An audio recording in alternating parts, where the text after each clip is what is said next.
జగన్ మారుతున్నారా లేక మొండిగానే ముందుకు వెళ్తున్నారా?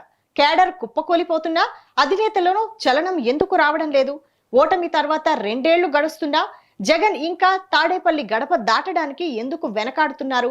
ఓటమికి అసలు కారణం వాలంటీర్ వ్యవస్థ లేక కేడర్ ను దూరం చేసుకోవడమా? మళ్ళీ పాదయాత్ర చేస్తే జనం ఓట్లేస్తారని నమ్మడం అతి విశ్వాసమా లేక రాజకీయ అజ్ఞానమా? కార్యకర్తల నుంచి వస్తున్న హెచ్చరికలేంటి?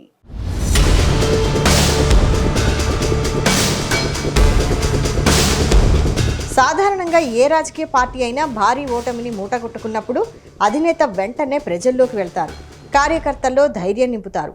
2019లో చంద్రబాబు ఓడిపోయిన వెంటనే జిల్లాల పర్యటనలు చేస్తూ తన కేడర్ను ఏకం చేశారు. కానీ జగన్ మాత్రం ఇందుకు భిన్నంగా వ్యవహరిస్తున్నారు. ఓడిపోయిన వెంటనే జిల్లాలకు వెళ్లి సమీక్షలు నిర్వహించాల్సిన జగన్ ఇప్పటికీ తాడేపల్లి కార్యాలయానికే పరిమితమయ్యారు. నేతల వద్దకు తాను వెళ్లడం మానేసి తన వద్దకు నేతలను రప్పించుకుంటున్నారు. అక్కడే ఏదో ఒక ప్రసంగంతో మమ అనిపిస్తున్నారు.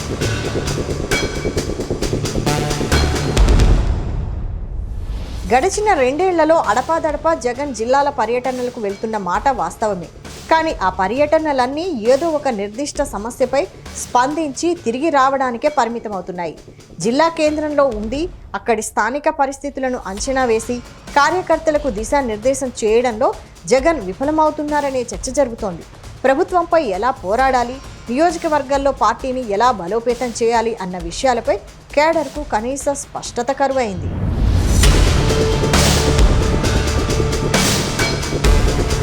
అసలు వైసీపీ ఎందుకు ఓడిపోయింది? వాలంటీర్ వ్యవస్థ మీద అతిగా ఆధారపడడమే శాపమైందా? కేడర్ను విస్మరించడం వల్ల 11 సీట్లే వచ్చాయా? వరుసగా హేమాహేమీలు ఎందుకు ఓడిపోయారు? ఈ ప్రశ్నలకు సమాధానాలు వెతకాల్సిన జగన్ అసలు ఆ దిశగా అడుగులే వేయడం లేదు. ఓటమికి గల కారణాలు నియోజకవర్గ స్థాయి నేతలకు తెలిసినంతగా ఎవరికీ తెలియవు. కానీ వారితో సమావేశమై ఫీడ్బ్యాక్ తీసుకునే తీరిక జగన్కు లేనట్లు కనిపిస్తోంది.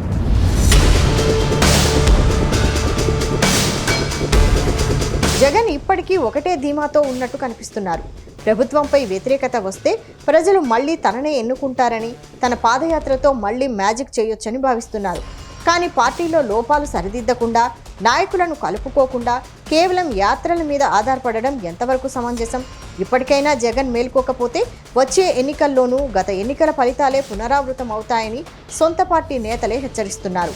మారుతున్న కాలంతో పాటు జగన్ తన వ్యవహార శైలిని మార్చుకుంటారా లేక వైసీపీని మరింత సంక్షోభంలోకి నెట్టేస్తారా చూడాలి.